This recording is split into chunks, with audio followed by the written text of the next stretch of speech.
Empezamos entonces, Jaime. Sí, excelente. Excelente. Buenas tardes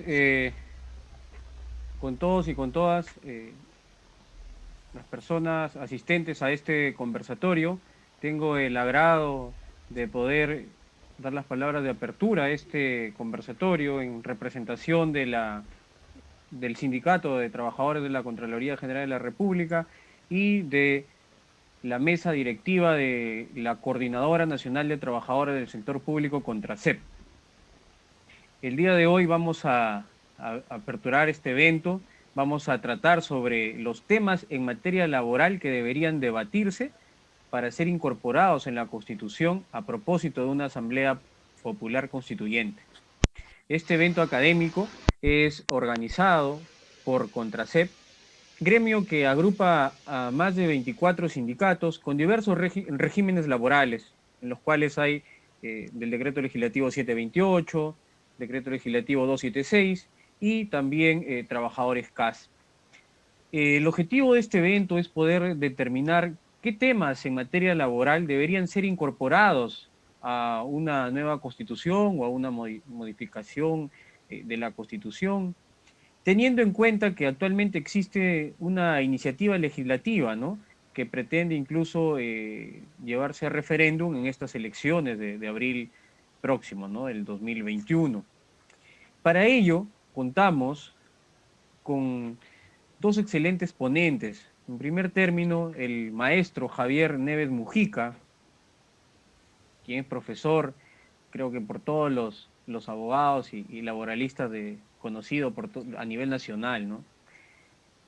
También tenemos a Lili Ku, en su calidad de secretaria general del Sindicato de la Defensoría del Pueblo e integrante de la mesa directiva de CONTRACEP, quienes abordarán estos temas sobre las cuestiones laborales que deben ser incorporadas en esta nueva constitución.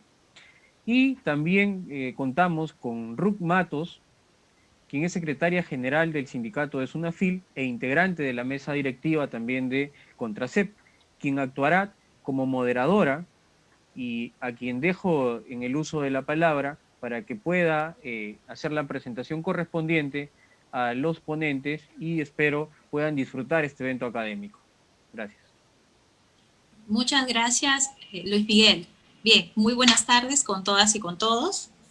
A continuación, me toca presentar al doctor Javier Neves Mujica. Él es profesor principal de la Pontificia Universidad Católica del Perú, exdecano de la Facultad de Derecho de dicha casa de estudios, es exministro de Trabajo y Promoción del Empleo y también siempre el muy querido maestro. Muy bien, sin más preámbulo, lo escuchamos muy atentos, profesor. Muchas gracias a CONTRACEP por considerarme entre los expositores en este importante evento. Por favor, ustedes tienen el PowerPoint, lo pueden colocar.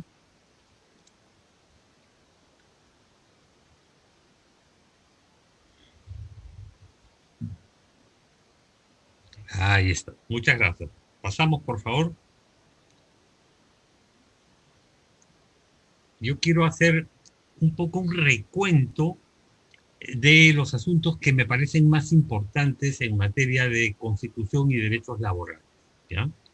Primero, las constituciones liberales, todas las constituciones peruanas del siglo XIX, proclamaron solo la libertad del trabajo, es decir, el derecho a decidir si se trabaja o no, en qué y para quién, pero no reconocieron derechos laborales. Las constituciones sociales, que son todas las del siglo XX, incluyendo la del 93, que creo que tiene un carácter híbrido, reconocen el derecho al trabajo y los derechos en el trabajo, no solo la libertad al trabajo, sino el derecho a acceder y conservar el empleo, esto es el derecho al trabajo, y los derechos que se obtienen en el empleo, es decir, los derechos propiamente laborales. Pasamos, por favor. Bueno, ¿qué papel se le reconoce al trabajo en la Constitución? Se dice que es un derecho y un deber. ¿no? Y que tiene protección por el Estado. Creo que estas dos declaraciones son muy importantes.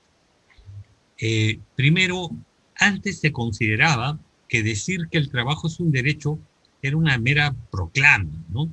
Una declaración vacía.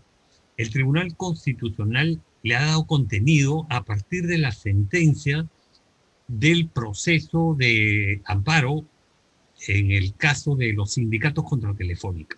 El tribunal dijo, el derecho al trabajo consiste en acceder al empleo para los que no tienen empleo y conservar el empleo para los que ya lo tienen. O sea, el derecho al trabajo es el sustento del derecho de estabilidad en el trabajo. Y al decir que el trabajo es objeto de protección, se está señalando que la relación laboral es desigual, estructuralmente desigual entre el trabajador y el empleador, y por eso tiene que compensarse esa desigualdad económica con una protección jurídica para que de alguna manera se nivelen los poderes de las partes, ¿ya? O sea, son dos declaraciones sumamente importantes, que vienen, por supuesto, de la Constitución anterior. Pasamos, por favor. Bien, yo creo que una Constitución puede reconocer derechos laborales de una de estas cuatro formas, ¿ya? De más a menos, del 1 al 3, la Constitución debería regular de ese modo cuando el derecho le parece al constituyente más importante. O sea, los derechos del núcleo deberían estar en el modelo 1 y los derechos de la periferia en el modelo 3, ¿no? Vamos a ver luego si eso se cumple en la Constitución actual. Pero tengamos en cuenta lo siguiente. Esto tiene que ver también con cuánta libertad le deja la Constitución al legislador. Porque si la Constitución reconoce un derecho y señala elementos de su contenido, el legislador tendrá menos libertad que si la Constitución simplemente no reconoce el derecho y le deja al legislador la libertad total de decidir si lo reconoce o no y cómo lo hace, ¿no? Entonces, este también es en el fondo un modelo de relación entre la Constitución y la ley, ¿no? El modelo 4 es un modelo excepcional, pero existe, ¿no? La Constitución a veces le prohíbe el derecho, o sea, no le reconoce el derecho y le prohíbe acceder a él a una categoría de trabajadores. Por ejemplo, los miembros de las Fuerzas Armadas y de la policía no tienen derecho de sindicación, dice el artículo 42 de la Constitución. Estaría claramente en el modelo 4, ¿no? ¿Ya? Pasamos, por favor. Muy bien. Con la Constitución anterior había un título que era Derechos Fundamentales, dentro del cual había un capítulo Derechos Laborales. La Constitución actual ha pretendido desfundamentalizar los derechos laborales. Y tiene un capítulo sobre derechos fundamentales y luego un capítulo sobre derechos económicos y sociales, entre los cuales están los derechos laborales. ¿Ha conseguido la Constitución su propósito? No lo ha conseguido, ¿no? Por dos razones, me parece. Primero es el artículo 3 de la propia Constitución, la cláusula de los derechos implícitos, que dice no solo son fundamentales los derechos reconocidos en el artículo 2, sino cualquier otro que tenga la misma naturaleza, que se encuentre en la propia Constitución o en instrumentos internacionales de derechos humanos, que es el caso de los derechos laborales. Y lo segundo es que la Constitución no reserva la protección a través del proceso de amparo solo a los derechos fundamentales, sino a todos los constitucionales, sean fundamentales o no. Entonces, se ha alcanzado la aparente aspiración del constituyente de rebajar de categoría los derechos laborales. No se ha conseguido. Los derechos laborales siguen siendo derechos fundamentales y tienen la tutela de cualquier derecho fundamental o constitucional. Algunos derechos laborales, sin embargo, están mencionados allí, sí se encuentran en el artículo 2 en la lista de derechos fundamentales. Pero todos tienen el mismo carácter. ¿Ya? Pasamos, por favor. Muy bien, esa es una clasificación doctrinaria, ¿no? Los derechos específicos e inespecíficos. Los derechos específicos, los que se reconocen al trabajador. Los derechos inespecíficos, los que se reconocen a toda persona, pero le corresponden también al trabajador en el marco de una relación laboral. Derechos específicos, por ejemplo, individuales, jornada máxima, remuneración mínima, estabilidad laboral, en materia colectiva, sindicación. Derechos inespecíficos, por ejemplo, libertad de expresión, ¿no? Que le corresponde a toda persona, no solo a los trabajadores, pero también a los trabajadores cuando se ejerce en el marco de una relación laboral. ¿Ya? Pasamos, por favor. Es importante a qué trabajadores se le reconocen derechos constitucionales. El Tribunal Constitucional ha dicho que a todos los trabajadores, independientemente de que provengan de la actividad privada o del sector público. Lo señaló primero en el caso de la acción de inconstitucionalidad contra la ley marco del empleo público y luego lo ha ratificado en las acciones de inconstitucionalidad contra las leyes de presupuesto y la ley del servicio civil. Todos los derechos laborales reconocidos en la Constitución, entre el artículo 22 y el 29, corresponden tanto a trabajadores de la actividad privada como del sector público.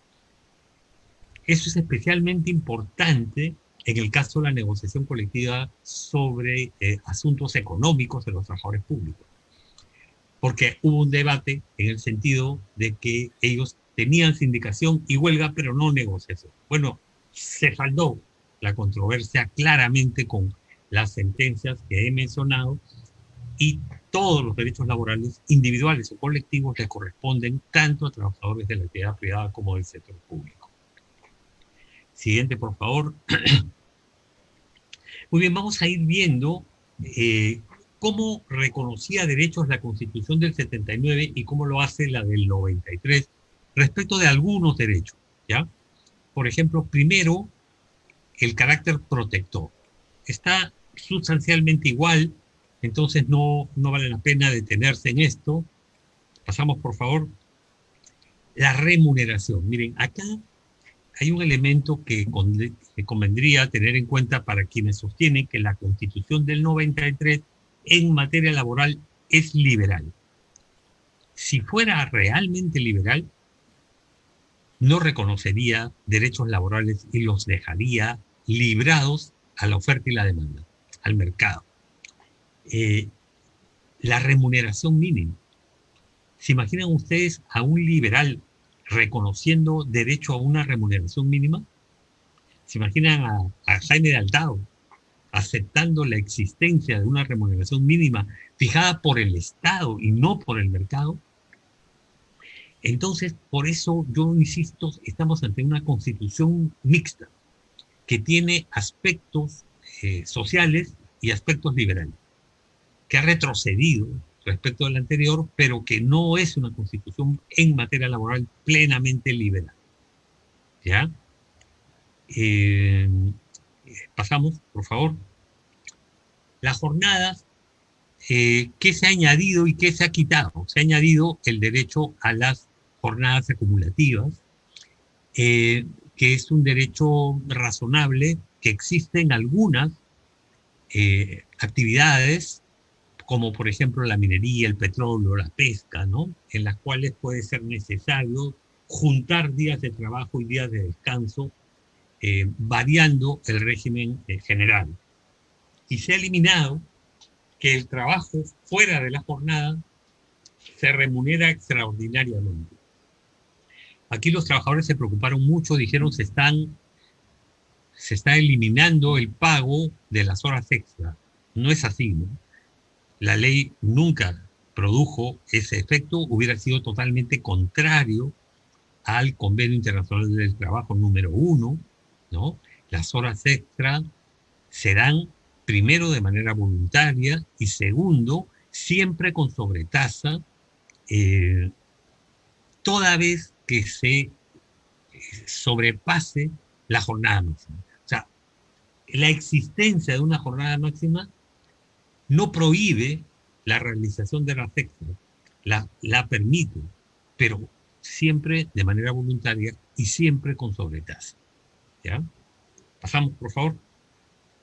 Estabilidad laboral, ese es uno de los derechos más aborrecidos por los empresarios, ¿no? Le tienen tirria a la expresión estabilidad en el empleo, como le tienen tirria, digamos, los conservadores a la expresión género. Es más o menos la misma patología, ¿no?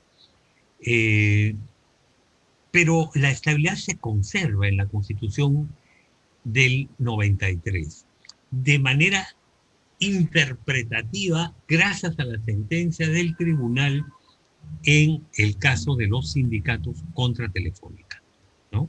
El tribunal dijo, ¿qué es el derecho al trabajo? Es el derecho a acceder a un empleo para el que no lo tiene, pero para el que ya lo tiene es el derecho a conservarlo. Solo se puede ser privado de él por una causa justificada. ¿Y qué es eso? Es la estabilidad laboral. Es la definición de estabilidad laboral, ¿no? Entonces el artículo 22 es la base sobre la cual los trabajadores peruanos tienen estabilidad laboral. La Constitución actual, como la anterior, no opta por un régimen de estabilidad absoluta o relativa, ni la anterior ni la actual. Dejaba al legislador establecer qué reparación era la más adecuada frente a un despido injustificado, ¿no? Y creo que lo mismo se da en el artículo 27, ¿no? La ley otorga al trabajador adecuada protección contra el despido arbitrario. ¿Qué significa? Uno, que el despido arbitrario está prohibido. Y dos, que en caso de consumarse debe haber una reparación adecuada frente a él. ¿Quién va a decidir cuál es esa reparación? El legislador. O sea, será el legislador el que opte por un régimen de estabilidad absoluta con reposición o un régimen de estabilidad relativa solo con indemnización. Pasamos, por favor. Muy bien. Miren la diferencia importante en materia de sindicación, ¿no?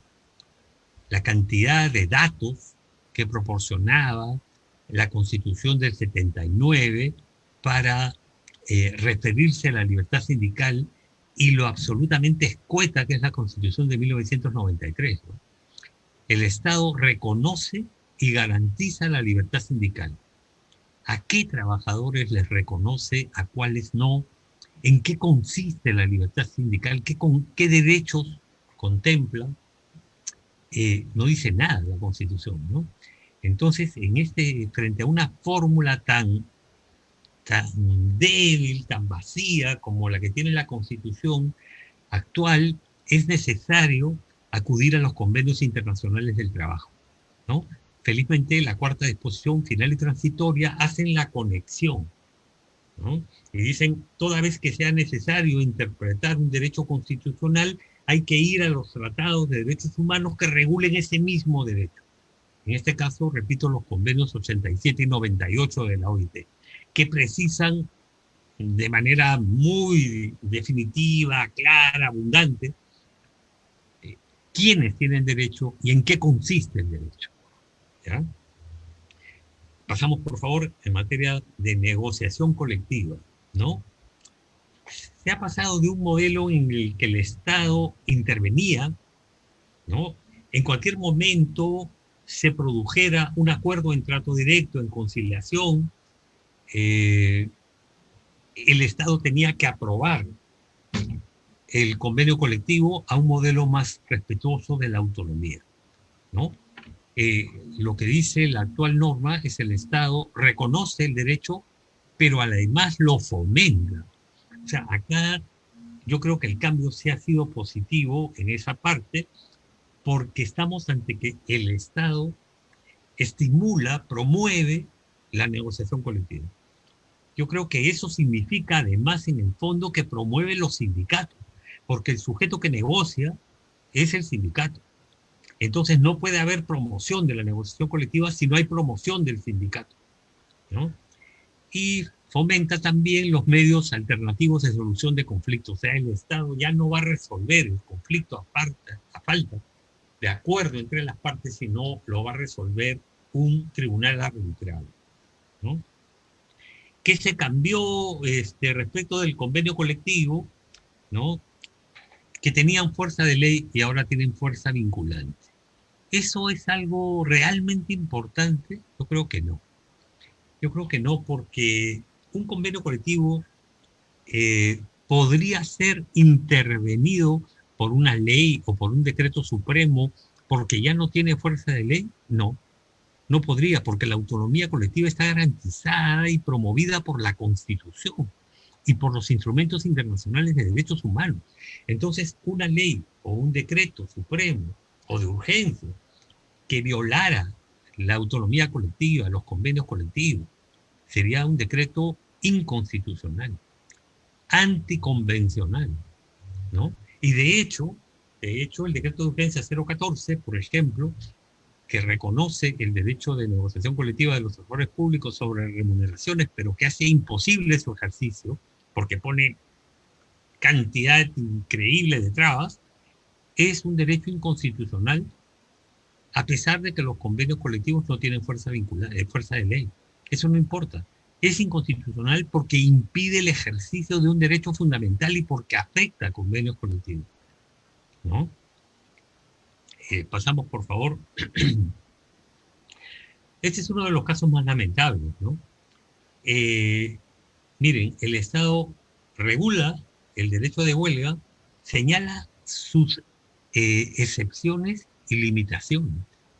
¿Qué quiere decir esto? Yo creo que ese es el derecho más maltratado, el derecho laboral más maltratado en la Constitución es el derecho de huelga. O sea, la ley puede establecerle excepciones y limitaciones al derecho constitucional. ¿Ese sigue siendo un derecho constitucional entonces? Ya no. Es un derecho degradado. Si es un derecho constitucional, no puede ser desnaturalizado por ley. ¿Cómo puede la Constitución habilitar, autorizar al legislador a que señale excepciones y limitaciones adicionales a las que prevé la propia Constitución? Increíble, me parece increíble. Una fórmula como esta, por supuesto, no debería mantenerse, ¿no? Pasamos, por favor. Ya, participación en la empresa. Pasemos, por favor, para no... También los derechos inespecíficos, por ejemplo, les había señalado libertad de expresión, también se mantienen. Pasamos, por favor, para no perder tiempo. Respecto a los principios, también la regulación es pésima, ¿no? Miren, son irrenunciables los derechos reconocidos por la Constitución y la ley. Y los derechos reconocidos por el convenio colectivo son disponibles. Eso sería completamente absurdo, ¿no? Porque el sentido de suscribir un convenio colectivo es hacerlo inmodificable para la autonomía individual. O sea, ahí donde la autonomía colectiva de alguna manera equipara poderes, celebramos un acuerdo para que en la autonomía individual que desequipara poderes no lo pueda tocar. Entonces, los convenios colectivos generan para los trabajadores derechos irrenunciables. ¿Qué pasó? ¿Por qué dijo esto la Constitución? Yo creo que lo dijo por una confusión, porque ¿qué quería el constituyente aparentemente? Que un convenio colectivo 2 pudiera modificar disminuyendo derechos a un convenio colectivo 1. Pero ese no es un caso de renuncia, ese es un caso de sucesión normativa peyorativa, ¿no? Y creo que el constituyente, para querer permitir la sucesión peyorativa, sacó a los convenios colectivos de esta lista. Eso es otro error atroz, ¿no? Los principales derechos irrenunciables son los que nacen del convenio colectivo, ¿no? Pasamos, por favor. Acá hay otra barbaridad, ¿no? El principio del indubio pro operario. Cuando hay que interpretar una norma, debe escogerse el sentido que ofrece más ventajas al trabajador. Pero acá se dice que solo en caso de duda insalvable. que es una duda insalvable, ¿no? Todas las dudas se resuelven utilizando los métodos de interpretación que prevé la doctrina y la legislación, ¿no? Entonces no existe una duda insalvable. ¿Cuál es la voluntad del constituyente? Relegar la utilización del principio al final de la cola, ¿no? O sea, que el principio se use cuando ya no hay más remedio. Pero esa no es la idea, ¿no? Han empobrecido considerablemente los principios, ¿no? Pasamos, por favor. Bueno, la igualdad está sustancialmente igual. Se ha eliminado el concepto de igualdad de trato y se ha reemplazado por igualdad de oportunidades, ¿no? Creo que al legislador le sonó más la igualdad de oportunidades que igualdad de trato. Estamos teniendo una pequeña interferencia, ¿no? No sé si se puede... Jaime, por favor, ¿podría silenciar el micro? 58,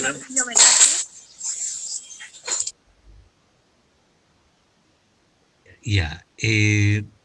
Bueno, les decía que se ha cambiado el concepto de igualdad de trato por el concepto de igualdad de oportunidades.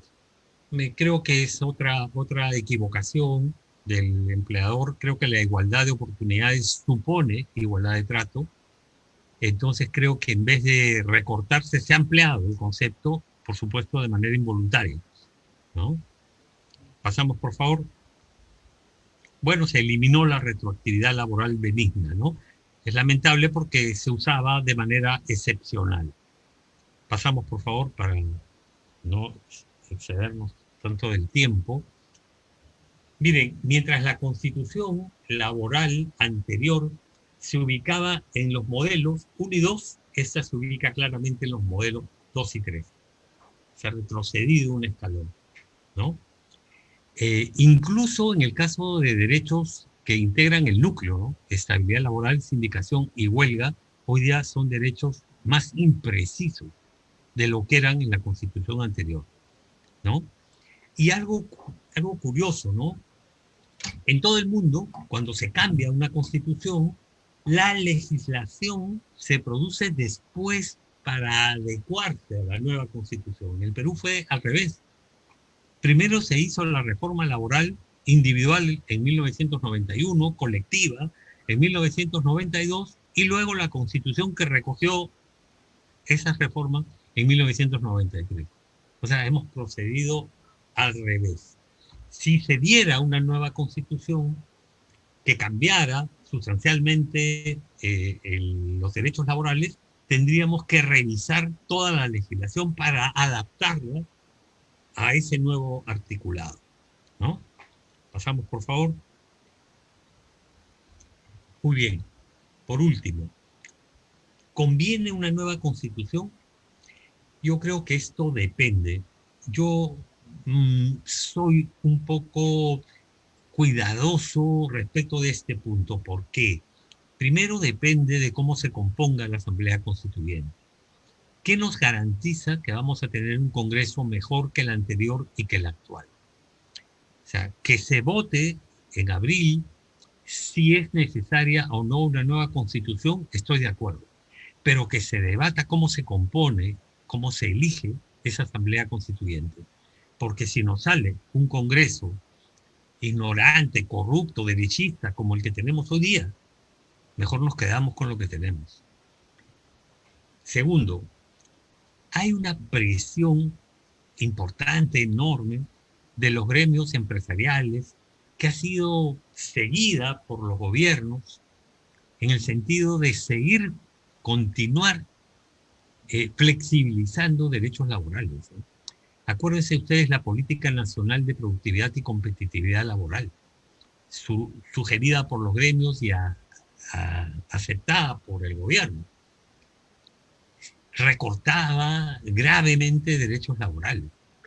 Entonces, están las organizaciones sindicales en capacidad de contrarrestar la fuerza de los gremios empresariales que, si se diera una nueva Constitución, presionarían porque se rebajen los derechos laborales.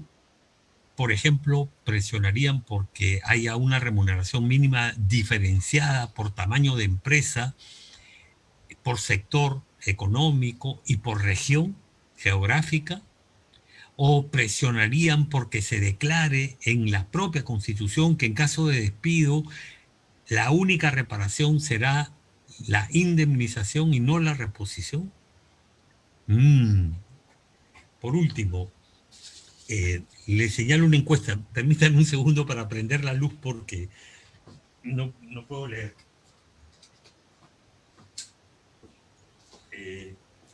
El IEP hizo una encuesta en la que preguntó ¿qué quisieran ustedes cambiar en la nueva Constitución? El 74% dijo queremos penas mayores. Wow, quizá incluso pena de muerte, lo cual nos haría denunciar la Convención Americana de Derechos Humanos y perder una importantísima instancia de resguardo de derechos laborales en el ámbito internacional, ¿no?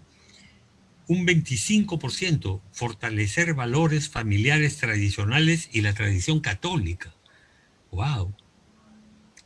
Adiós al aborto, incluso por violación, adiós al matrimonio igualitario, ¿no?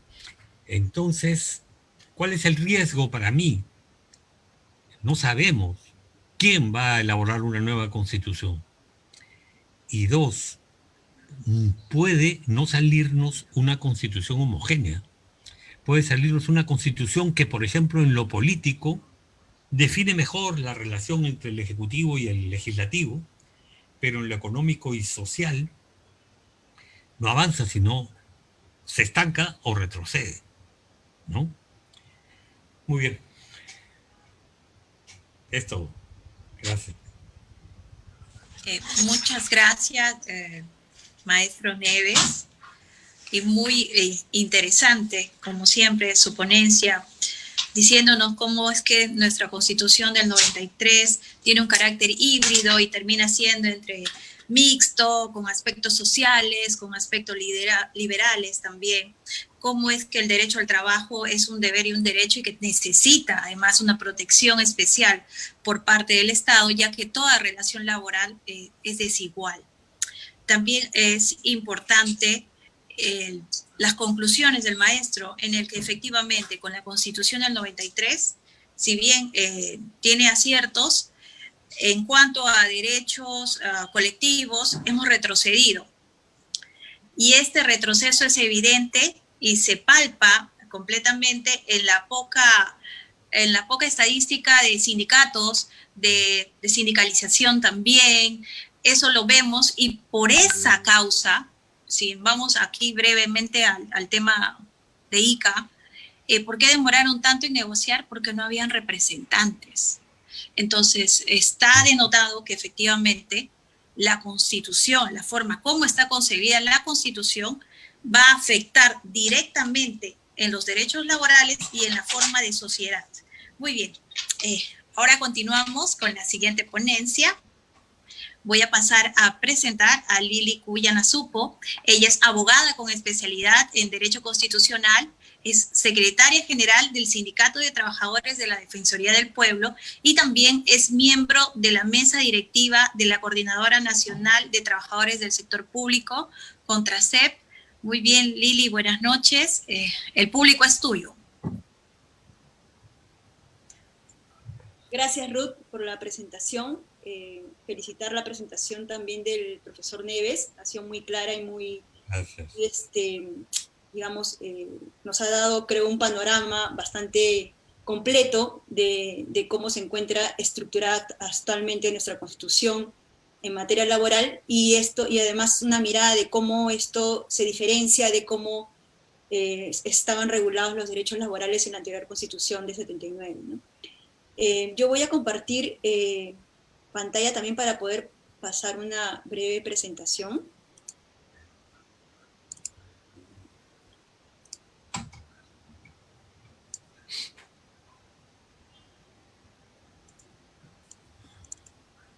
No sé si se... perdón.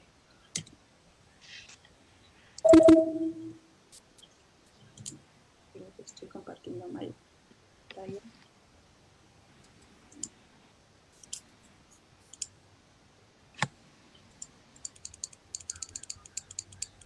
Creo que aquí empezamos. No sé si se ve en pantalla. Todavía no.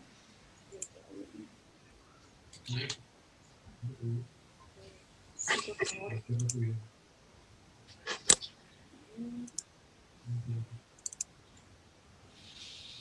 ¿Ahora sí se ve en pantalla? Sí, Ya, afirmativo.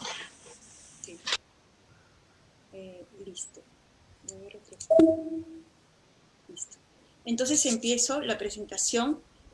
Yo quizás con mi presentación voy a complementar algunos aspectos que han sido mencionados por el profesor Neves, no tanto de cara a hacer una comparación con respecto a la regulación constitucional anterior, sino de repente quizás más bien en un sentido más prospectivo, o sea, mirando más bien para adelante, ¿no? Y atendiendo un poco esto a lo que viene sucediendo actualmente en el Perú en materia laboral, ¿no? Es un poco reflexionando sobre la problemática laboral en nuestro país, ¿no? Entonces me importa que con esta presentación pueda yo plantear algunos aspectos quizás teóricos sobre las nociones de constitución y sobre la importancia de la constitucionalización de los derechos, ¿no? Esto de manera en realidad muy breve, ¿no? Como complementando también algunos aspectos teóricos que fueron mencionados por el profesor Neves. Y con esto ya luego poder aterrizar en algunas ideas sobre qué derechos laborales deberían considerarse incorporar en la Constitución a la luz de nuestra problemática laboral y de, digamos, un nuevo pacto social y político en el Perú, ¿no? Entonces voy a pasar. Bueno, yo creo que es importante, en principio, plantear cuáles son estas nociones de constitución que un poco se han establecido por la doctrina jurídica, pero que también nos ayudan a ver que la Constitución no solamente es un documento que contiene normas, ¿no? Sino que la Constitución es en realidad mucho más que eso, ¿no? La Constitución puede ser evaluada desde tres perspectivas, ¿no?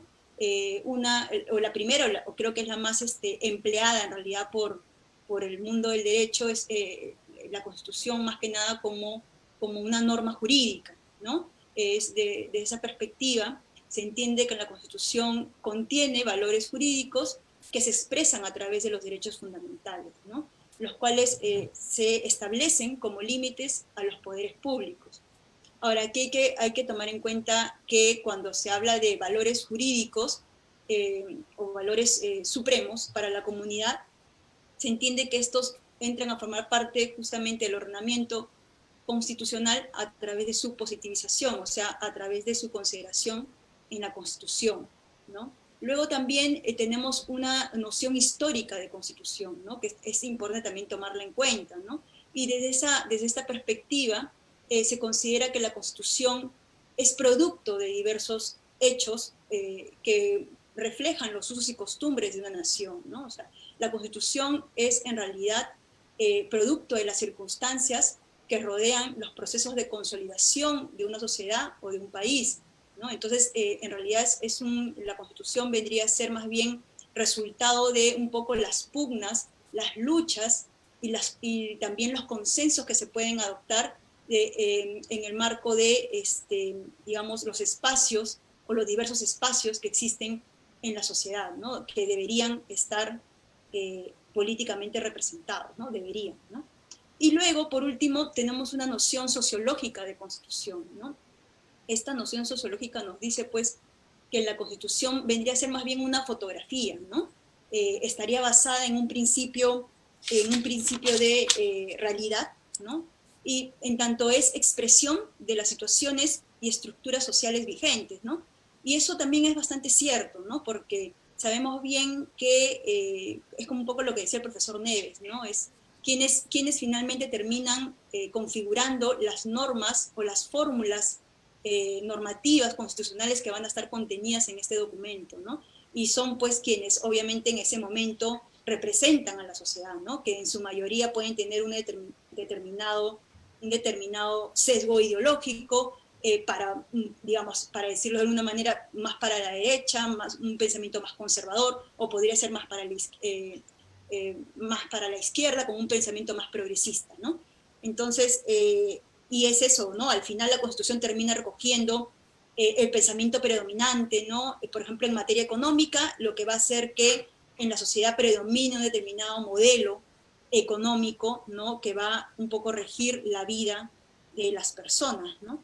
Entonces esto es un poco recogiendo las nociones de Constitución que creo que es importante tomar en cuenta para ir comprendiendo la importancia también que debe tener este documento para todos los ciudadanos y ciudadanas de un país, ¿no? Luego, bien, de repente acotando más en este aspecto de la Constitución como norma jurídica, de su aspecto más normativo, se debe entender pues que la Constitución es una carta política que encarna o que contiene un pacto social de convivencia pacífica, ¿no? En ese sentido, expresa pues el sistema de valores que debe predominar en una determinada comunidad, ¿no? Y este sistema de valores que debe predominar debe ser pues resguardado y debe ser garantizado por el Estado, ¿no? El Estado se crea como este aparato que debe pues vigilar el cumplimiento de estos valores que se encuentran expresados en la Constitución a través de los derechos fundamentales. Entonces, es por eso que se dice que la Constitución tiene dos partes, ¿no? Tiene una parte dogmática y una parte orgánica, ¿no? En su parte dogmática se entiende, están recogidos todos los derechos fundamentales de la persona, que se entienden pues de estos derechos son elementales para el desarrollo, para la realización de la persona humana y también para el desarrollo de la sociedad, ¿no? Es la manera como, de alguna manera, las personas no solamente se desarrollan en su faceta individual, sino también en su faceta colectiva, ¿no? Y en una segunda parte, la Constitución sería más bien orgánica, ¿no? En esta parte orgánica, la Constitución contiene, pues, normas constitutivas que son las que se encargan de establecer cuáles son las competencias, ¿no? Los poderes que deben tener las diferentes entidades del Estado, ¿no? Dentro de la organización, obviamente, pública, ¿no? Entonces, estas serían las dos partes principales de una carta constitucional, ¿no? Ahora bien, dentro de esta parte dogmática, acotando un poco más, debemos, creo, resaltar los derechos fundamentales de carácter social, ¿no? Y un poco caracterizar o explicar cuáles son las características de estos derechos para que se entienda o se comprenda un poco mejor cómo es que el Estado, o qué papel debe cumplir el Estado en la realización, ¿no? En la concretización de estos derechos, ¿no? Entonces, los derechos fundamentales de carácter social, o más conocidos como los derechos sociales, son derechos que atienden a necesidades básicas y que son imprescindibles para la vida humana, ¿no? Estos derechos se consideran en realidad condiciones previas, ¿no? Para el ejercicio de los derechos de libertad, ¿no? Y vamos a ver un poco por qué esto es así, ¿no? Un poco esto se va a poder ver enumerando o señalando cuáles son sus principales características, ¿no?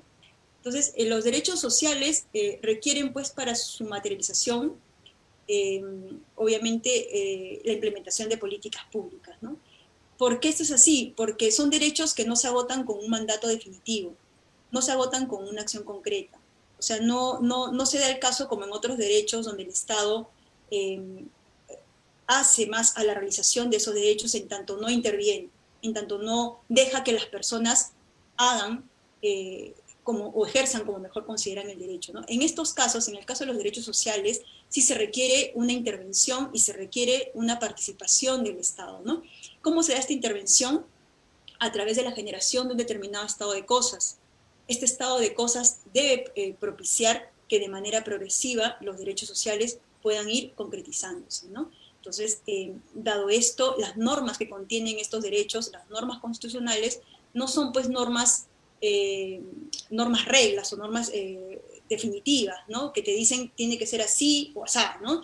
Sino que son normas más bien o pensadas más en sentido de directriz, ¿no? En sentido más bien de normas de mandatos de optimización que le van a decir pues al legislador o a los poderes públicos que más bien tienen que establecer un determinado estado de cosas para que estos derechos se puedan cumplir. Y este estado de cosas se puede hacer a través de instrumentos de gestión pública, como son las políticas públicas, ¿no? Esto es como una primera característica. Una segunda característica sería que en el caso de estos derechos, pues se exige que el Estado realice actividades positivas o prestacionales para la satisfacción del derecho, ¿no? Aquí el Estado obviamente tiene que realizar diversas gestiones, ¿no? Que son propias incluso de las etapas que corresponden a la generación e implementación de políticas públicas, ¿no? No solamente se habla pues de un aspecto normativo, no solamente se trata de regular estos derechos, sino que también se trata de disponer la asignación de los recursos necesarios para que estos derechos puedan ser debidamente concretizados, ¿no? Hablamos de recursos humanos, recursos presupuestales, recursos logísticos, ¿no? Entonces aquí hay realmente un despliegue de diversas acciones por parte del aparato estatal para que los derechos sociales se puedan concretizar, ¿no? Ahora bien, en una tercera característica, el cumplimiento de estos derechos también, o la concretización de estos derechos, requiere pues de un aparato estatal eficiente, ¿no? Debidamente equipado, por decirlo de alguna manera, para que estos derechos se puedan cumplir o se puedan hacer seguimiento, ¿no? Aquí el Estado pues debe tener claras cuáles son sus normas de organización y sus obligaciones jurídicas para que pueda dar cumplimiento a estos derechos sociales, ¿no? Y por último, una última característica sería la progresividad de estos derechos, ¿no? Los derechos sociales, que está muy relacionado con la primera característica, no es que se cumplen de una sola, ¿no? No es que sí se hacen o no se hacen, ¿no? Se ejercen o no se ejercen, no es así. Estos derechos, debido a que comprometen diversas acciones, diversos recursos por parte del Estado, su cumplimiento tiene que ser progresivo o gradual, ¿no? Y esto tiene que atender obviamente a las posibilidades fácticas y jurídicas del Estado para que pueda llevar a cabo estas políticas que permitan ir de manera gradual concretizando estos derechos, ¿no? Luego, ahora bien, aquí me gustaría un poco mencionar cuál es la importancia de que los derechos, no solamente los derechos sociales, ¿no? En general, bueno, quizás enfatizando más en el tema de los derechos sociales, como son pues el derecho a la educación, el derecho a la salud, ¿no? El trabajo, el medio ambiente, ¿no? Que son derechos sociales por excelencia. Porque es importante pues que estos sean recogidos debidamente en la Constitución, ¿no? Entonces yo quisiera aquí mencionar algunos aspectos que me parece también en algún momento fueron mencionados también por el profesor Neves, ¿no? Es importante este proceso de constitucionalización, primero porque en el ámbito legislativo es el ámbito donde se puede garantizar mejor la liberación democrática de los derechos, ¿no? ¿Por qué? Porque se entiende que en el Parlamento están representados todos los grupos de la sociedad, ¿no? Se entiende que ahí está representada toda la sociedad, ¿no? Entonces, en este espacio es donde tiene que darse realmente la justificación, una justificación deliberativa parlamentaria de por qué un derecho es importante y cuáles deberían ser los aspectos prioritarios que deben ir contenidos en la fórmula constitucional que al final se recoja respecto a estos derechos, ¿no?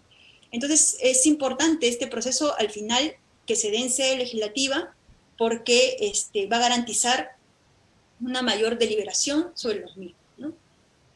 Una segunda característica que me parece importante respecto a, digamos, la constitucionalización de los derechos es que en estos casos también el legislador cumple su labor de establecer cuáles son los derechos fundamentales y también delimitar su marco ideal, ¿no? Mucho se cree, por ejemplo, digamos, y eso tiene que ver mucho con el papel que juegan en la práctica determinados organismos, determinadas entidades dentro de nuestra sociedad, ¿no? Por ejemplo, se piensa que el Tribunal Constitucional, a través de su jurisprudencia, es el que debería fijar el contenido esencial de los derechos fundamentales, ¿no?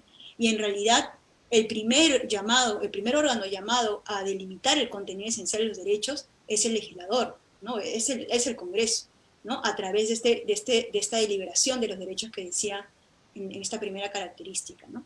Entonces, claro, el legislador tiene que cumplir primero este papel, ¿no? Solo cuando el legislador no cumple con este papel o cuando el legislador se vuelve un legislador tardío, o emite normas incluso que pueden considerarse inconstitucionales, es que debería entrar el juez constitucional a poder corregir esta situación a través de su jurisprudencia, ¿no?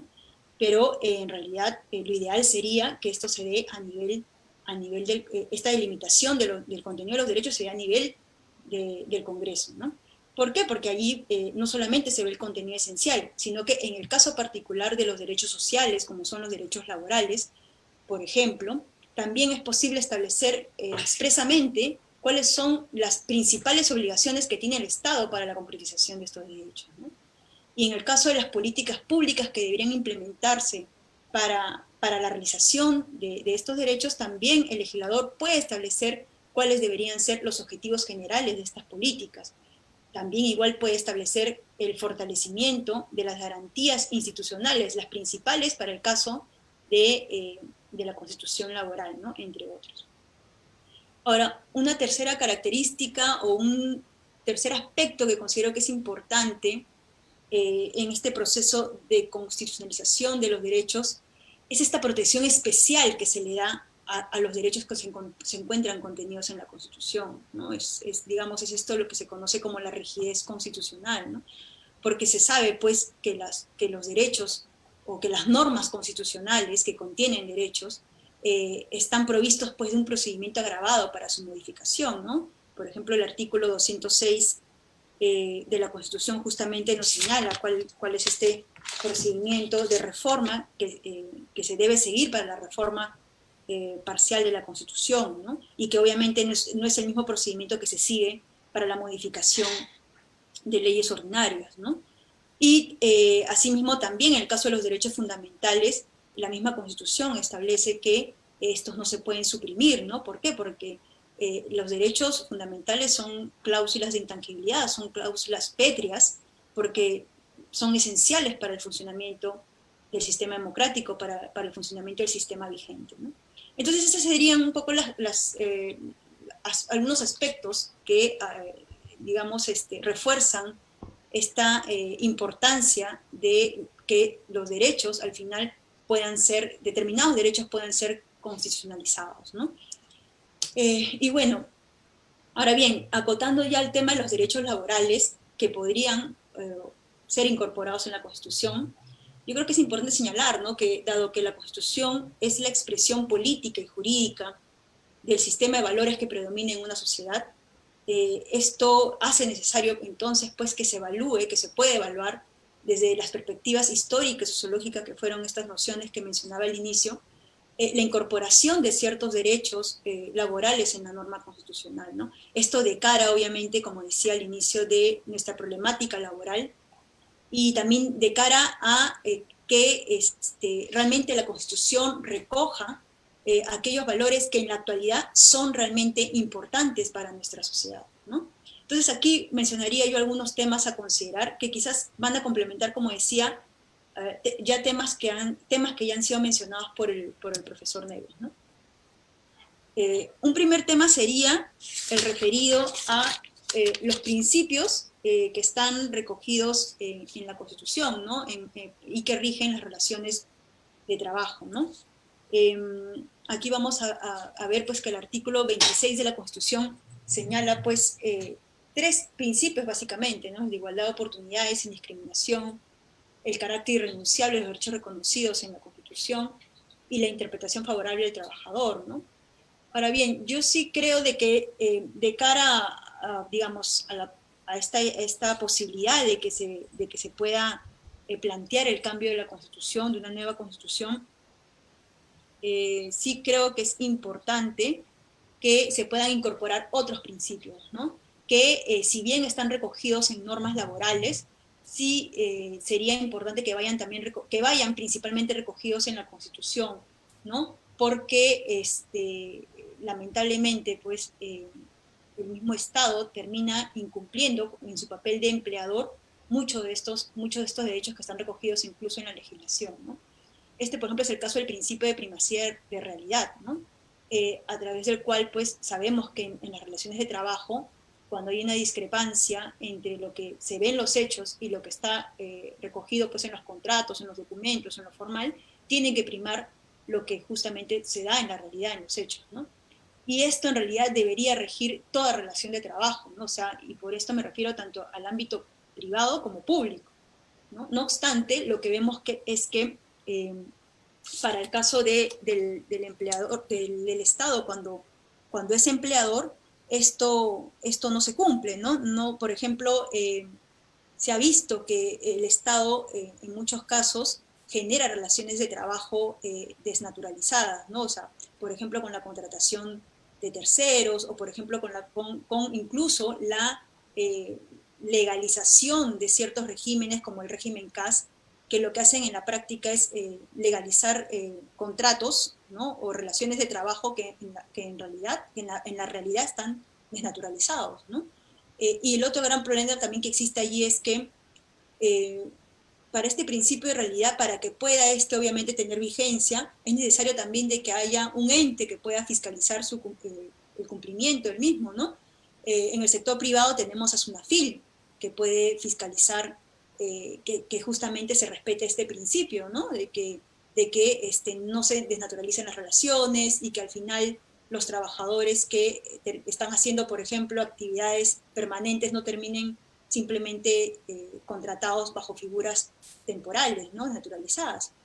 Pero en el sector público eso no se da, ¿no? Entonces tenemos en el Estado realmente una ausencia, no hay fiscalización laboral, ¿no? Salvo para aquellos trabajadores que están contratados bajo el régimen laboral 1728, pero al no existir realmente una fiscalización laboral en el Estado para el resto de regímenes, para el resto de trabajadores, para terceros que actualmente cumplen labores permanentes en las entidades, es como que en la práctica simplemente en principio de la realidad, de primacía de la realidad, no existiese o no operase, ¿no? Entonces allí me parece que es importante también ver la posibilidad de que este principio pueda ser constitucionalizado, ¿no? Otro principio que también me parece importante debería recogerse en la Constitución es el principio de causalidad, ¿no? Por el cual la duración del vínculo laboral debe estar garantizado mientras subsista la fuente que la da origen, ¿no? ¿Esto qué quiere decir? Que si una persona es contratada para realizar labores permanentes, su contrato debe ser un contrato a plazo indeterminado. Y si una persona es contratada para realizar labores temporales, por lógica, su contrato también debe ser un contrato temporal, ¿no? Entonces, esto debe estar determinado en función a la naturaleza de las labores que se va a realizar. Pero esto no se da en la práctica, ¿no? Se necesita un poco limitar esta posibilidad que se tiene por parte del Estado de que a través de la ley se puedan, por ejemplo, ir creando modalidades de contratación temporal que en la práctica lo que hacen es encubrir relaciones desnaturalizadas, ¿no? Y esto lo hace el propio Estado, ¿no? A través de normas, con normas que se dicen de desarrollo constitucional, pero en realidad lo que hacen es simplemente establecer figuras, establecer tipos o modalidades de contratación que lo que hacen es rebajar derechos, reducir derechos y generar empleos de muy mala calidad, ¿no? Entonces, en estos casos también me parece que tomando en cuenta esta realidad de cómo en la práctica se viene utilizando por el Estado la legislación, ¿no? Para generar este tipo de contrataciones, me parece que también sería importante de que la Constitución pueda recoger este principio, ¿no? Este principio de causalidad que debería regir también las relaciones de trabajo, ¿no? Otro tema que me parece importante que también fue señalado por el profesor Neves fue el derecho a la estabilidad laboral, ¿no? Y sí, en efecto, aquí la Constitución establece, es como que una norma bastante abierta porque le deja al legislador la posibilidad de que él pueda establecer la fórmula de desarrollo de este derecho, ¿no? O sea, a través de una norma de desarrollo constitucional, ¿no? Cuando señala que la ley otorga al trabajador adecuada protección contra el despido arbitrario, ¿no? Y aquí, en su momento, el legislador, digamos, para él, entendió de que esta adecuada protección debía ser a través del pago simplemente de una indemnización. Pero esto luego fue declarado inconstitucional por la jurisprudencia del Tribunal Constitucional, ¿no? Una jurisprudencia que se ha ido incluso manteniendo en el tiempo, ¿no? Y recogida incluso por los juzgados laborales hasta la fecha, de que en realidad un despido arbitrario es un despido irrazonable que vulnera derechos fundamentales, ¿no? Como el derecho al trabajo. Y en un despido que vulnera derechos fundamentales debería dar como consecuencia lógica la reparación de este derecho, ¿no? Y la reparación es que el trabajador regrese a su puesto de trabajo, ¿no? Entonces, en este caso, una protección adecuada frente al despido arbitrario debería ser más bien la reposición laboral, ¿no? Esa es la fórmula que debería estar recogido, y pienso yo desde la propia Constitución, para evitar que se sigan dando figuras, ¿no? Por ejemplo, como el decreto de urgencia, desde el propio Estado, ¿no? Que busca incluso de sus propias relaciones laborales que se generan en su ámbito, desconocer este derecho, ¿no? A través incluso de la emisión de determinada normativa, ¿no? Con el decreto de urgencia 016, por ejemplo, que se dio a inicios de este año, cuando estableció que en aquellos trabajadores que buscan una reincorporación en el Estado deben haber previamente ingresado a través de un concurso público, ¿no? Y aquí claramente hay muchos trabajadores en el Estado que no han ingresado por un concurso público, ¿no? Pero que sí están haciendo labores permanentes, ¿no? Entonces son personas que tienen contratos naturalizados, pero que con este decreto de urgencia simplemente no tenían la posibilidad de demandar la declaración de la naturalización de su contrato y la posibilidad de su reincorporación a su puesto, ¿no? al Estado, ¿no? Entonces esta norma, por ejemplo, ha sido ya declarada, ha sido derogada por el Congreso, pero todavía estamos a la espera de que el Ejecutivo allí promulgue la derogación o la observe, ¿no? Entonces todavía está pendiente realmente que se promulgue la norma. Entonces, aquí, vuelvo a repetir, me parece importante de que para evitar que se sigan dando estas interpretaciones antojadizas, ¿no? y convenientes, especialmente desde el propio Estado, ¿no? Por ejemplo, a través de este plan de competitividad también que mencionaba el profesor Neves, en efecto, ¿no? Ahí prácticamente lo que se busca es desaparecer este derecho a la estabilidad laboral, ¿no? Y como consecuencia el derecho a la reincorporación, el derecho a la reposición laboral también, que ha sido establecido por la legislación, por la jurisprudencia constitucional. Entonces sí sería bueno que la propia Constitución pueda de una vez zanjar este tema, estableciendo pues que frente a estos casos de despido arbitrario, lo que corresponde es la reposición del trabajador, ¿no?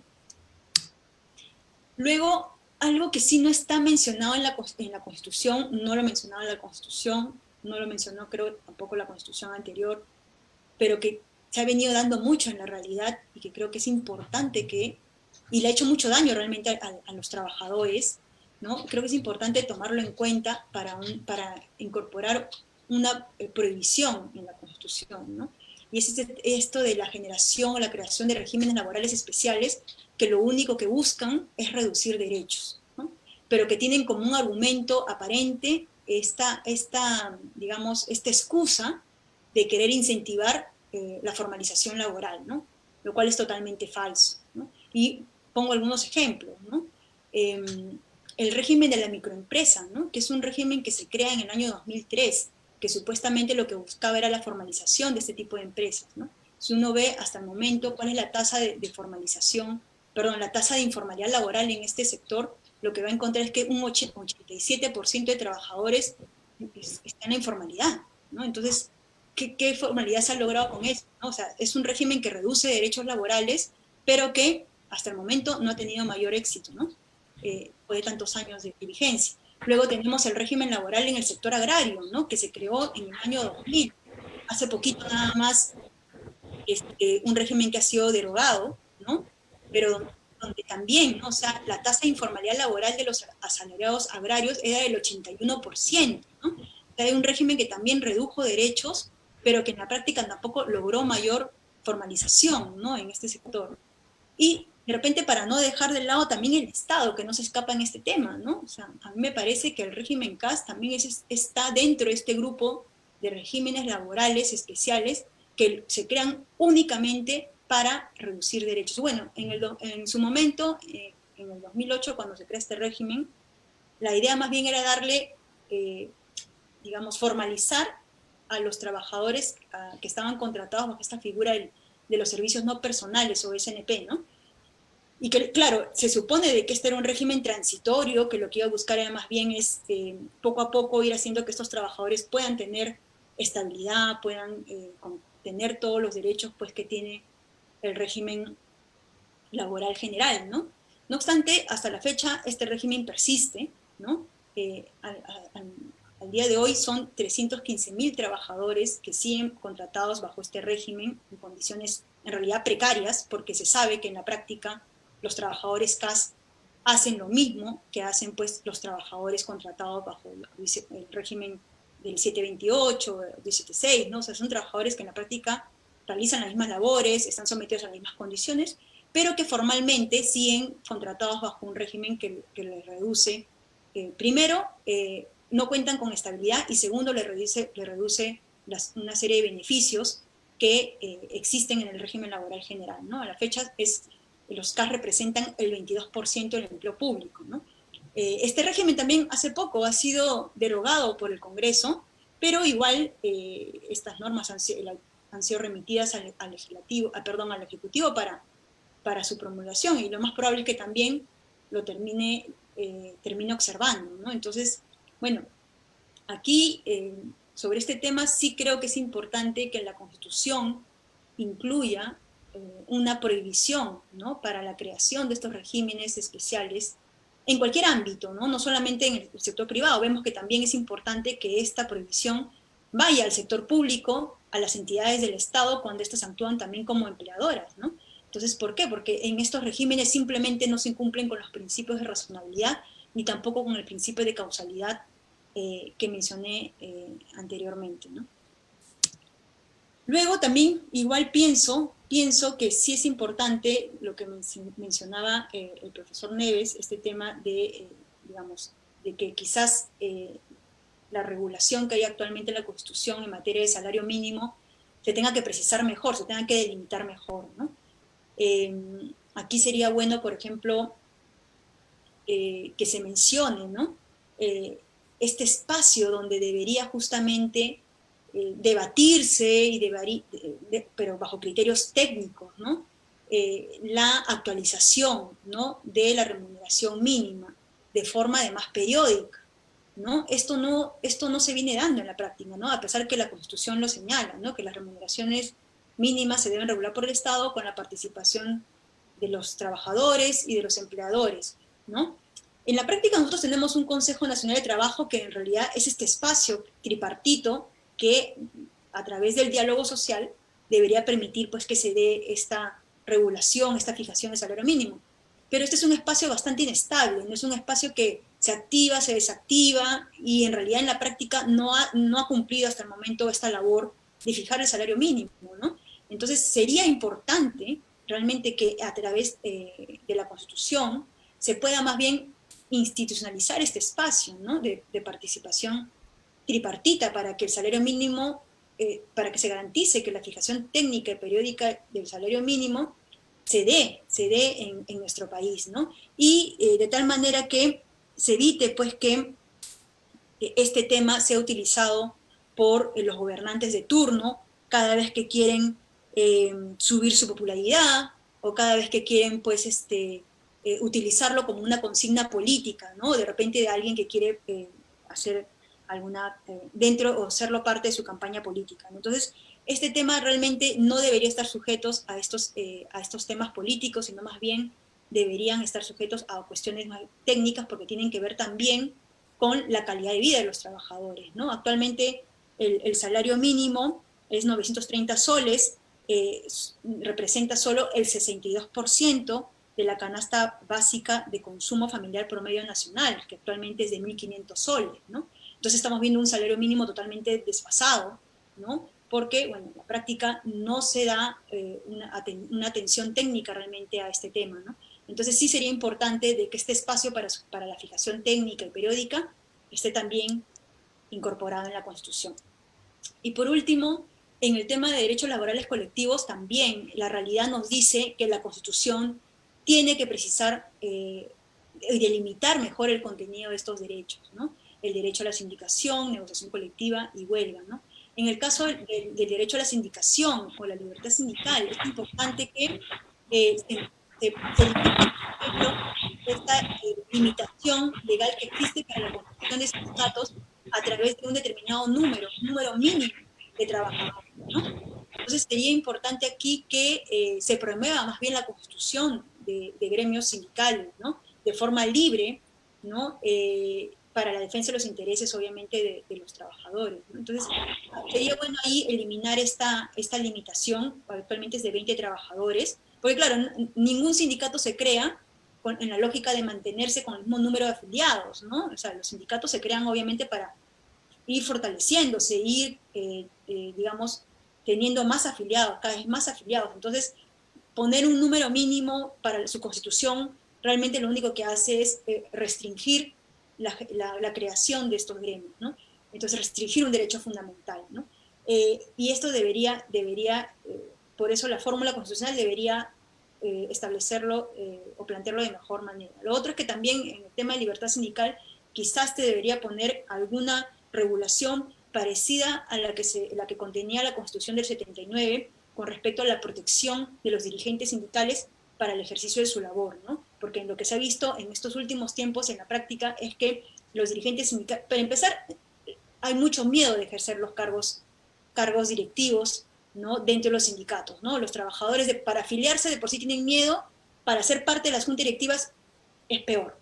Entonces debería verse más bien la forma de promover que cada vez más personas, cada vez más trabajadores entren a formar parte de estos gremios, ¿no? Y a fortalecerlos, ¿no? Porque es la única manera de equiparar un poco las condiciones con la empresa, con el empleador, ¿no?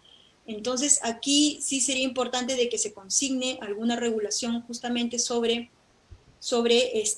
la protección especial que deberían tener los dirigentes sindicales, por ejemplo, frente al despido arbitrario, ¿no? Actualmente hay una iniciativa legislativa que incluso desde Contrasec se está promoviendo con el despacho del congresista Daniel Oceda, ¿no? Quien ha acogido de buena manera esta iniciativa, ¿no? Y la ha hecho suya además, ¿no? Proponiendo una fórmula legal para que los dirigentes sindicales no puedan ser sometidos a despido arbitrario durante su gestión, ¿no? Porque en muchos casos lo único que busca es amedrentar, debilitar a los sindicatos, ¿no? Y lo otro también es impedir que estos se fortalezcan, ¿no? Y esto se da no solamente en el sector privado, también se da mucho en el sector público, ¿no? Claro, entonces esto es con el tema de la libertad sindical. Y luego, en el tema de la negociación colectiva, bueno, aquí es realmente dramático lo que ha venido pasando en los últimos años, ¿no? Dramático por el papel incluso que ha venido desempeñando el propio Estado como empleador, ¿no? Y esto se tiene que zanjar de alguna manera desde la propia Constitución, o sea, tenemos que ahí dejar muy en claro que el derecho a la negociación colectiva es un derecho que también le corresponde a los servidores públicos, a los trabajadores del Estado, y no solamente para condiciones de trabajo, ¿no? Sino también para incrementos remunerativos, ¿no? El Estado, ¿no? Ha estado viendo la manera de limitar este derecho, ¿no? A través de este decreto de urgencia 014, ¿no? Que prácticamente lo que hace es más bien imposibilitar que los servidores puedan hacer uso puedan ejercer libremente este derecho, ¿no? Acá hay una intromisión clara del Ministerio de Economía y Finanzas, ¿no? Desde una mirada netamente economicista, presupuestal, ¿no? Limitar un derecho fundamental como es que le permite a los trabajadores procurarse, ¿no? A través de sus gremios sindicales, mejores condiciones salariales, ¿no? Tomando en cuenta que actualmente en el Estado, en todas las entidades públicas, existe un desfase salarial inmenso, ¿no? O sea, muchas entidades públicas tienen sus escalas salariales totalmente desactualizadas, ¿no? Entonces, no hay un incremento de remuneraciones, no hay actualización de escalas salariales, y además se pretende, a través de la negociación colectiva, limitar la posibilidad de que se den estos incrementos. Entonces hay un bloqueo total para que los servidores públicos puedan tener salarios dignos, ¿no? Para que puedan seguir desempeñando su labor. Además hablamos de servidores públicos que en muchos casos vienen trabajando para el Estado décadas, ¿no? Y además contratados bajo condiciones bastante precarias. En muchos casos hablamos de trabajadores bajo figuras como el régimen CAS, ¿no? Que como bien sabemos, ellos no tienen actualizaciones de escalas salariales, como por ejemplo se puede dar para el caso de los trabajadores bajo el régimen 728, ¿no? Ellos lo que tienen que hacer es, un trabajador CAS simplemente termina su contrato y si quiere mejorar su expectativa salarial, postula a otra plaza, ¿no? Pero estamos hablando de trabajadores que pueden tener 5, 10, 15, 20 años trabajando en una entidad pública, pero que no puede tener derecho a ascensos, derechos a aumentos y otra serie de derechos porque simplemente está contratado bajo un régimen totalmente discriminatorio, ¿no?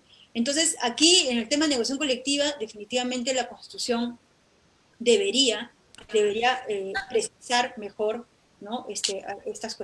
Digamos, estos aspectos, ¿no? Y por último, en el tema de la huelga, ¿no? Es importante que también aquí en la Constitución se prohíba expresamente que hayan intervenciones administrativas, ¿no? Actualmente solamente un 3% de las huelgas solicitadas son declaradas legales, ¿no? El resto, o sea, más del 90%, las huelgas son Lili, nadie puede Lili, por favor, Lili, tu tiempo, por favor, ya cumplió. Ok, gracias. Bueno, solamente para terminar, solamente algunas reflexiones, ¿no? Me parece que sí es importante que en este contexto de pandemia tomemos en cuenta toda la precariedad que vive actualmente los trabajadores, producto de las políticas flexibilizadoras que se implementaron en los 90, ¿no? Entonces hay una alta permisibilidad legal para el abuso y la explotación laboral, las mismas normas que emite el Estado, el Ejecutivo, promueven la reducción de derechos, la temporalización del trabajo, ¿no? Entonces, vemos también que estamos en un contexto donde las propias instituciones defensoras de derechos han declinado abiertamente en su labor de vigilancia y protección, ¿no? Un Ministerio de Trabajo con una SUNAFIL totalmente debilitada, ¿no? Estamos hablando de una Contraloría, un Contralor General de la República que insiste que sus trabajadores regresen a las oficinas en plena pandemia, una Defensoría del Pueblo que se niega a intervenir para defender el derecho a la estabilidad laboral, ¿no? Una SUNAFIL que no tiene número suficiente de inspectores para cumplir con su trabajo. Entonces, hablamos de un Estado que en materia laboral prácticamente está capturado por los poderes económicos, ¿no? Entonces, aquí la ciudadanía claramente exige un mayor reforzamiento de los derechos y de los valores que deberían regir el desarrollo de nuestra sociedad. Aquí sí lo que se requiere es una nueva configuración del Estado y la incorporación de nuevos derechos fundamentales en esta Constitución, ¿no? La Constitución debe expresar un nuevo pacto social y en ese nuevo pacto social el papel se debe resaltar o reflejar el papel preponderante del trabajo y de los trabajadores para el desarrollo del país. Bueno, muchas gracias y perdón por haberme pasado el tiempo. Ok, muchas gracias Lili por tu intervención. El doctor Javier Neves pide las disculpas del caso. En esos momentos ha tenido que retirarse porque el decano de la Facultad de Derecho iba a hacer una presentación y tenía que estar, le había pedido de manera especial que su presencia. Muy bien, entonces paso a hacer un breve resumen de tu brillante ponencia. En primer lugar, Lili Ku nos ha hablado de las visiones que tiene una constitución política. Primero, la visión normativa que está relacionada a los valores jurídicos que se establecen en ellas al reconocerse los derechos fundamentales como límites. También la visión histórica, ya que una constitución es el reflejo de los usos y las costumbres, también es el resultado de las luchas, de los consensos, de los diálogos, y la visión sociológica, que es como una fotografía, un principio, por el principio de realidad, es la que marca el paso de cómo vamos caminando, cómo vamos avanzando como sociedad. Muy bien, en nuestra constitución política, el Perú y todas las constituciones del mundo tienen entonces una parte dogmática y una parte orgánica. En la parte dogmática, que es la que más ha desarrollado Lili, se refiere netamente a los derechos fundamentales que son de carácter social. En primer lugar, porque atienden necesidades básicas y que a su vez van a necesitar y requieren de políticas públicas para que éstas sean efectivas. En este sentido, más que normas, lo que se necesitan son directrices para que este estado de cosas se pueda cumplir. también exige que el Estado realice actividades positivas para que estos sean efectivos. Acá vemos en cuanto a la asignación de presupuestos, de recurso humano, de logística, etcétera. Necesitamos además el aparato estatal eficiente que esté organizado para que cumpla con los objetivos que tiene planteados. Y por último, y no menos importante en cuanto a esta parte dogmática, la progresividad de estos derechos. Esto de la progresividad es tan importante porque a veces, cada vez que salen normas y no se entiende, pero ¿por qué nos hacen retroceder? Porque si los derechos fundamentales, los derechos laborales son derechos fundamentales, ¿por qué tenemos que retroceder? Más bien nuestra visión como sociedad debe ser de avanzar y de ir ampliando. Muy bien, entonces Lili nos decía que es necesario un nuevo pacto social y que ella entendía que quien representa a toda la población en sí es el poder legislativo, y es el poder legislativo, son nuestros congresistas los que tienen que cumplir con su misión. Es decir, es que ellos deben legislar y deben de legislar de manera clara. ¿Para qué? Para que llegar a un juez constitucional sea la última ratio, el último recurso. Generalmente, muchas veces tenemos que ir primero al juzgado para que puedan hacer una buena interpretación y poder encontrar esa protección especial de estos derechos contenidos en la Constitución Política del Perú. Los derechos fundamentales no pueden suprimirse bajo ningún concepto. Lili también nos daba unas propuestas interesantes que deberían de ser incorporadas en el caso de darse una nueva constitución política del Perú. Nos hablaba de establecer inclusive principios.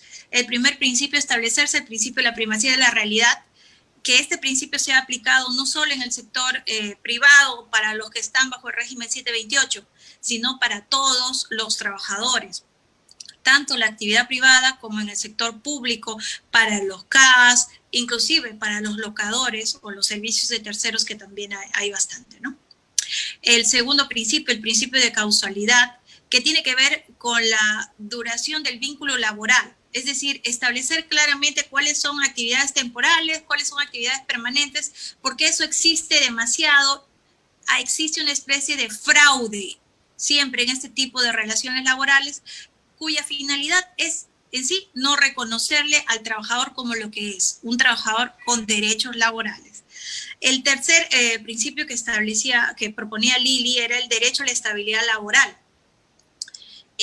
Yo creo que este es un derecho que está íntimamente ligado también con los otros derechos colectivos, ya que sin estabilidad laboral el trabajador siempre va a tener el miedo de que lo pueden sacar en cualquier momento. Inclusive, un trabajador que no tiene estabilidad laboral no rinde al 100%. Hay estudios que establecen la necesidad de la estabilidad laboral para poder obtener un trabajador que te produce al 100%.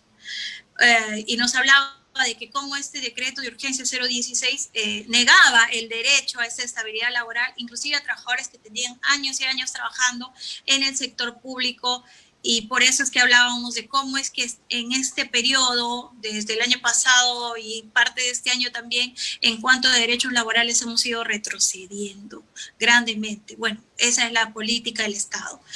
También nos planteaba la necesidad de prohibir los regímenes laborales especiales. Cuando se crean los regímenes laborales especiales se crean por una temporalidad, pero ¿qué es lo que pasa en el Perú? Lo temporal termina siendo para siempre, y por eso es que eso es el caldo de cultivo para que luego hayan reclamaciones y luego tengamos que lamentarnos las muertes en las calles, casualmente por eso, porque se crean bajo la figura de que es temporal y terminan siendo para siempre. Entonces eso no puede ser para siempre. Es más, hoy en día, en base a los objetivos de desarrollo sostenible, el objetivo 8, el trabajo decente, no podemos retroceder, no podemos quitar derechos laborales bajo el pretexto de la formalización, porque ya nos está demostrando el tiempo de que no tiene ningún resultado. Entonces, no puede ser que un trabajador de la MIPE solo tenga 15 días de vacaciones.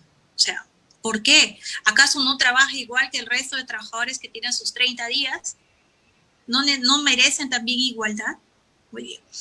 Otra Otra de las propuestas de Lili es la fijación del salario mínimo vital a través de un diálogo, no solo de un diálogo entre los empresarios, trabajadores y el Estado.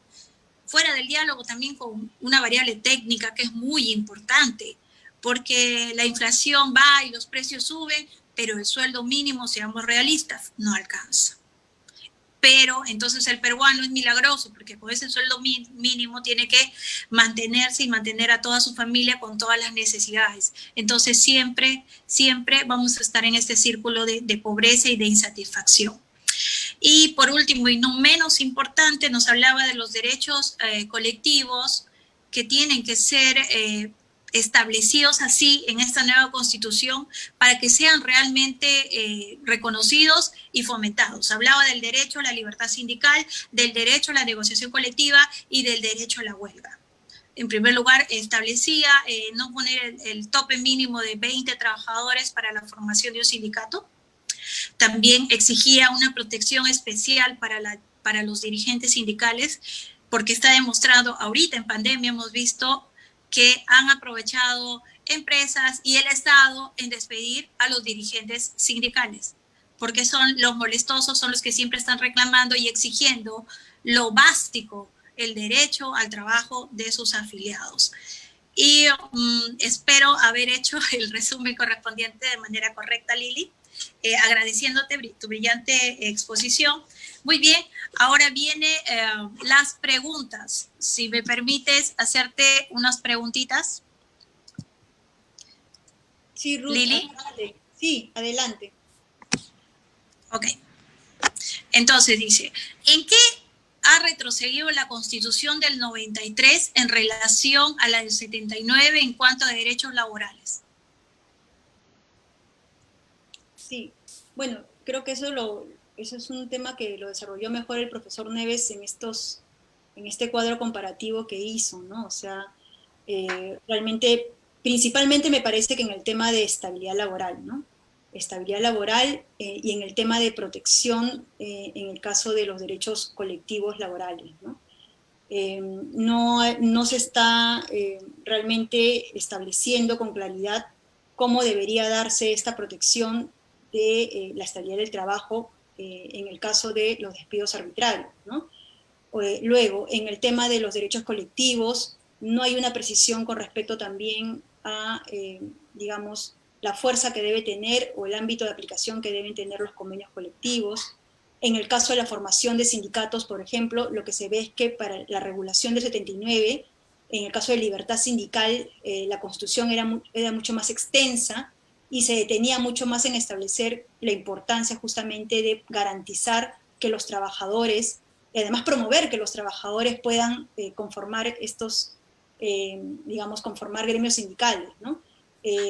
Esta regulación de alguna manera no ha estado realmente recogida en igual proporción en la Constitución del 93, más bien se ha reducido la regulación, y es lo que ha llevado que en la práctica, me parece, desde el desarrollo legal de los derechos, ¿no? Porque en muchos casos la Constitución deja al ámbito del legislador que él desarrolle ciertos derechos constitucionales.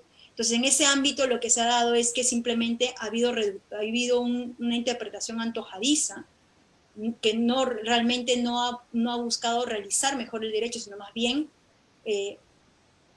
concederlo de una manera mínima, ¿no? De su aspecto más mínimo. Entonces, no ha habido una mirada realmente de realización del derecho, de que realmente el derecho se pueda interpretar de una forma más extensiva para su ejercicio, ¿no? Sino más bien restrictiva. Y por eso es que creo que lo que se buscó con la Constitución del 93 más bien es limitar, o sea, que el legislador al final pueda limitar las veces que sea necesaria el ejercicio de estos derechos, ¿no? Entonces, por eso pienso que en una nueva Constitución lo que se tendría que hacer es volver nuevamente una mirada más proteccionista y más extensiva para estos derechos laborales. Ok, muchas gracias, Lili. Tenemos una segunda pregunta y dice, ¿sería necesario incorporar a la Constitución una protección recargada frente al despido de los dirigentes sindicales para equiparar la relación laboral? Sí, definitivamente, es algo que mencioné en mi presentación, ¿no? Incluso la Constitución del 79 lo menciona, ¿no? Los dirigentes sindicales deberían tener una protección especial, y claro, esta protección especial de todas maneras debería sí dejarse al ámbito del desarrollo legal, ¿no? Como decía, hay iniciativas legislativas que justamente lo que buscan es proteger a los dirigentes sindicales frente a despidos arbitrarios, ¿no? Y allí habría que ver también cómo hacer que esta labor dirigencial que se hace en el ámbito del Estado también, cuando el Estado actúa como empleador, también no se vea obstaculizada de repente a través de la generación de procedimientos administrativos, ¿no? Hay toda una normatividad en el Estado para el servicio público, para el servicio civil, que lo que hace también al final es, de repente, podría un poco encubrirse un despido arbitrario con una supuesta sanción administrativa, ¿no? Entonces ahí también creo que por lo mismo que hay esa complejidad en el tema, debería desarrollarse a través de las normas, ¿no? De normas legales, y no directamente por la Constitución, porque la Constitución no podría tampoco, pues, entrar como a reglamentar todos esos aspectos que son tan complejos, ¿no? Pero sí debería establecer un candado, que es esto de que tiene que darse una protección especial para los dirigentes, de tal manera que sí el legislador igual se vea obligado a tener que desarrollar esta legislación, ¿no? Ok, gracias Lili. Y una tercera pregunta final, lo prometo. Cuando hablamos de la nueva Constitución, definitivamente quienes lo van a hacer pues es el Poder Legislativo, ¿no?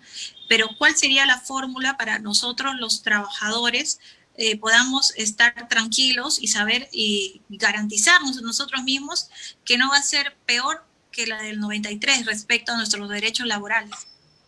Sí, allí definitivamente tiene que haber un acuerdo social de cómo tienen que estar representada la sociedad, toda la sociedad, los diferentes intereses dentro de, digamos, esta asamblea que se podría constituir para dar una nueva constitución, ¿no?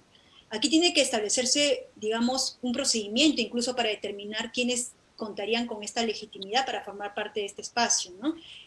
Yo recuerdo, por ejemplo, cuando se dio esta figura del Acuerdo Nacional, que no solamente habían fuerzas políticas ahí representadas, también estaban representados, obviamente, sociedad civil, ¿no? Entonces, por eso pienso que en esta asamblea constituyente debe haber un componente también de ciudadanía o de sociedad civil, ¿no? Y por eso ahora se habla no solamente de una asamblea constituyente, se habla de una asamblea popular constituyente, porque lo que se busca es garantizar que los trabajadores, que las organizaciones sociales también se vean representadas en esta asamblea, ¿no? Por ejemplo, a través digo, es como un poco ensayando, ¿no? A través de las centrales sindicales, ¿no? Las principales centrales sindicales en nuestro país, ¿no? Que claro, también puede ser que ahí puedan existir algunos cuestionamientos, ¿no? Digamos, porque son ellas las que al final también nos representan o representan a la clase laboral en su mayoría en este espacio que es el Consejo Nacional de Trabajo, ¿no?